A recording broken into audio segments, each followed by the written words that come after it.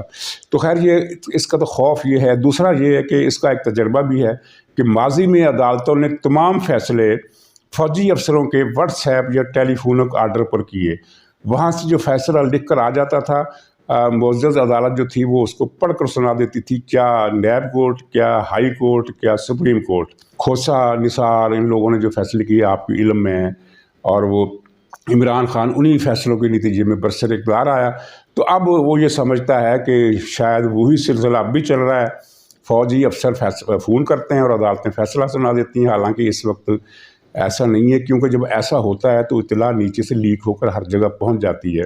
جب نواز شریف کو نیب سے سزا سنائی گئی تھی تو سب کے سامنے یہ چیز آئی کہ ISI کا ایک افسر بریف کیس میں لکھا ہوا فیصلہ لے کر آیا اور اسے پہنچنے میں تاخیر ہو گئی۔ جب تک وہ نہیں پہنچا جج صاحب اپنے چیمبر سے باہر ہی نہیں آئے، حالانکہ انہیں فیصلہ سنانے کا وقت انہوں نے ایک دے دیا تھا۔ اس فیصلہ سنانے کے وقت کے 2 گھنٹے کے بعد وہ ISI کا افسر آیا، فیصلہ اس نے بریف کیس سے نکالا اور جج کے حوالے کیا، اور 5 منٹ کے اندر اندر نواز شریف کو 7 سال کی قید کی سزا سنا دی گئی۔ اسی طرح جو GIT بنی تھی پناما کیس پر، اس کے احکامات بھی واٹس ایپ پر موصول ہوئے تھے۔ تو یہ چیزیں چھپی نہیں رہتی ہیں، لیک ہو جاتی ہیں، کب کچھ سامنے آ جاتی ہیں، کچھ انڈائریکٹ آ جاتی ہیں، کچھ ڈائریکٹ آ جاتی ہیں۔ تو اس نئی عسکری قیادت کے بعد سے اب تک ایک بھی شہادت یا اشارہ ایسا نہیں آیا کہ عدالتوں سے کسی نے رجوع کیا ہو ٹیلی فون کے ذریعے، واٹس ایپ کے ذریعے، کسی LC کے ذریعے، ایسی کوئی اطلاع نہیں ہے۔ اگر ہوتی تو ظاہر ہے یہ بات چھپی نہیں رہ سکتی۔ مثال کے طور پر ایک جج PTI کا حامی ہے تو اور اس کو دباؤ ڈالا جاتا ہے کہ آپ نے یہ فیصلہ اس طرح کرنا ہے، تو چلیے وہ بات یہ دوسروں سے نہیں کرے گا، صحافیوں سے نہیں کرے گا، لیکن PTI کے کسی آدمی سے ضرور کر دے گا اعتماد میں لے کر۔ اور جب وہ اسے اعتماد میں لے کر کرے گا تو وہ لیڈر جو ہے، وہ آدمی جو ہے، وہ دوسروں کو اعتماد میں لے کر یہ بات کرے گا، اور اس طرح یہ بات پھر پھیل جاتی ہے۔ جو ہم کہتے ہیں نا کہ سینہ گزر کی خبریں، تو ان کی بنیاد یہی ہوتی ہے کہ ایک سے دوسرے، دوسرے سے تیسرے کو آدمی کو پہنچ جاتی ہے، اور آخر میں جب وہ پہنچتی ہے تو اس میں کچھ نہ کچھ تبدیلی یا اضافہ یا مبالغہ ہونے کا امکان ہوتا ہے، لیکن اس کی بیس ہوتی ہے۔ ایسا نہیں ہے کہ ایک بیس لیس بات جو ہے وہ سینہ گزر کے ذریعے پورے ملک میں پھیل جائے۔ تو اگر فوج کی طرف سے عدالتوں پر اثر انداز ہونے کی پالیسی اب بھی جاری ہوتی تو یہ بات کسی نہ کسی طریقے سے سفارتی حلقوں میں، اسلام آباد کے صحافتی حلقوں میں، سیاسی حلقوں میں پہنچ جاتی، یہ بات چھپی نہیں رہ سکتی۔ لیکن خیر یہ تو لمبی بحث عمران خان کو کا موقف باطل ثابت کرنے کے لیے کی تھی، لیکن سوال پیدا ہوتا ہے کہ یہ عمران خان کی سوچ دیکھیے کہ اسے وہ کہتا ہے کہ اگر عدالتوں نے ریلیف دیا تو ہم یہ سمجھیں گے کہ آپ ذمہ دار ہیں، آپ نے یہ ریلیف دلوایا۔ اس کا مطلب یہ ہے کہ وہ کہہ رہا ہے کہ عدالتیں پاکستان کی، یا بلکہ اس کو یہ کہنا چاہیے کہ میں نہ مانوں، میں تو تمہیں ہی دوش دوں گی، جس طرح بھیڑیا اور بھیڑ والا لطیفہ ہے کہ اگر تم نے نہیں کیا تو تمہارے باپ نے کیا ہوگا۔ اتنا بچگانہ مطالبہ ہے کہ فوج اس پر کیا دباؤ میں آ جائے گی؟ ایسا تو نہیں ہو سکتا، فوج تو کچھ بھی نہیں کرے گی۔ اگر عدالتوں سے ریلیف ملنے کے امکانات پیدا ہوئے تو وہ نواز شریف کی قسمت ہے اور ہماری عدلیہ کا امتحان ہے، اگر نہیں ملتے تو تب بھی یہی صورتحال ہے۔ لیکن عمران خان کے اس مطالبے کا مطلب یہ ہے کہ اگر عدالتیں ریلیف دیں تو فوج کو چاہیے کہ وہ عدالتوں کو روک دے کہ نواز شریف کو ریلیف نہیں دینا۔ تو ناظرین، یہ صورتحال ہے عمران خان کی ذہنی کیفیات کی، اور ابھی تو 29 تاریخ کو جب مریم نواز آئیں گی، ان کے بعد، ان کی واپسی کے بعد ان کا جو شیڈول ہمارے اگر سامنے آیا کہ وہ کیا کرنا چاہتی ہیں، جلسے کریں گی، جلوس نکالیں گی، کارکنوں سے ملیں گی، تنظیم کو متحرک کریں گی، اس کے بعد عمران خان کی کیا حالت ہوگی اس کا اندازہ ابھی سے لگایا جا سکتا ہے۔ تو ناظرین اجازت دیجیے، اگلے ولاگ میں پھر ملاقات ہوگی، تب تک کے لیے خدا حافظ۔